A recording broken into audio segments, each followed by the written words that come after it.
کہ وہ کون سی چیز ہے جو سرور کونین صلی اللہ علیہ وسلم کی آنکھوں کی ٹھنڈک ہے، وہ کون سی چیز ہے جو مصیبت اور پریشانی کے وقت ایک مومن کے دل کو سکون پہنچاتی ہے، وہ کون سی چیز ہے جو اسلام کی بنیاد 5 ارکان کے بعد توحید کے بعد دوسرا رکن ہے۔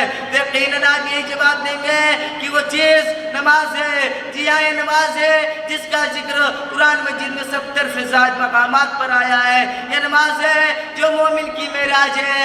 یہ نماز ہے جو مسلمان اور کافروں کے درمیان حد فاصل ہے۔ یہ نماز ہے جس کے بارے یہ نماز ہے جس کو جان بوجھ کر ترک کرنے والا حدیث کی روشنی میں کفر کا ارتکاب کرتا ہے۔ یہ نماز ہی ہے جس کے بارے میں قرآن کہتا ہے وَاسْتَعِينُوا بِالصَّبْرِ وَالصَّلَاةِ وَإِنَّهَا لَكَبِيرَةٌ إِلَّا لِلْخَاشِعِينَ۔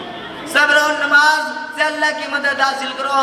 یہ نماز ہے جس کے بارے میں سرور کونین صلی اللہ علیہ وسلم کا ارشاد ہے بین الرجل و بین الشرک والکفر ترک الصلاۃ۔ آدمی اور شرک و کفر کے درمیان فرق کرنے والی چیز نماز ہے۔ یہ نماز ہے جس کے بارے میں اماں عائشہ فرماتی ہے کہ اذا حضب امر صلی، یعنی رسول اللہ صلی اللہ علیہ وسلم کو جب بھی کوئی مصیبت پریشانی لائق ہوتی تو ہم نماز میں مشغول ہو جاتے۔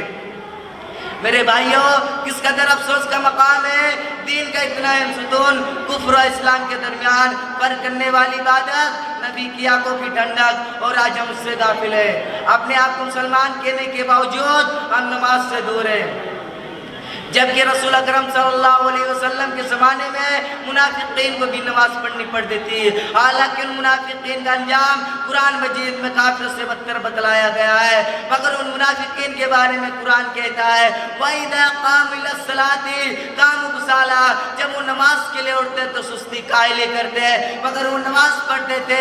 ہماری حالت ان منافقوں سے بدتر ہے۔ ہماری حال یہ ہے کہ اذان ہوتی رہتی ہے، ہم میوزک میں، ٹی وی میں اور کھیل کود میں اپنے کام کاج میں مشغول رہتے ہیں، ہمارے کانوں پر جو تک نہیں رینگتی۔ کیا حال ہوگا ہمارا اپنی رب کی بارگاہ میں؟ میرے بھائیوں، قرآن مجید میں ایک جگہ اللہ تعالیٰ نے بیان کیا ہے کہ جب جہنمیوں سے پوچھا جائے گا مَا سَلَكَكُمْ فِي سَقَرَ، تم کو کس جرم کی پاداش میں جہنم کی سزا ملی، تو اپنا پہلا جرم یہ بتلائیں گے لَمْ نَكُن مِّنَ الْمُصَلِّينَ، ہم نماز نہیں پڑھتے تھے۔ میرے بھائیوں، اللہ کے واسطے نماز کی پابندی کیجئے۔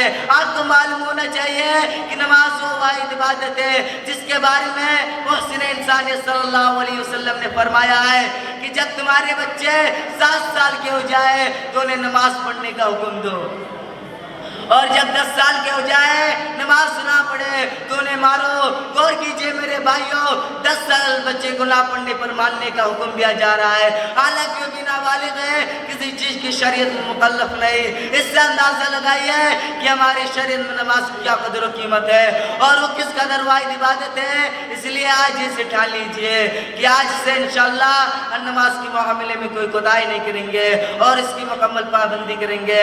اللہ تعالیٰ ہمیں اس کی اہمیت کو سمجھنے اور اس کی پابندی کرنے کی توفیق عطا فرمائے، آمین۔ وآخر الدعوانا ان الحمدللہ رب العالمین، والسلام علیکم ورحمۃ اللہ وبرکاتہ۔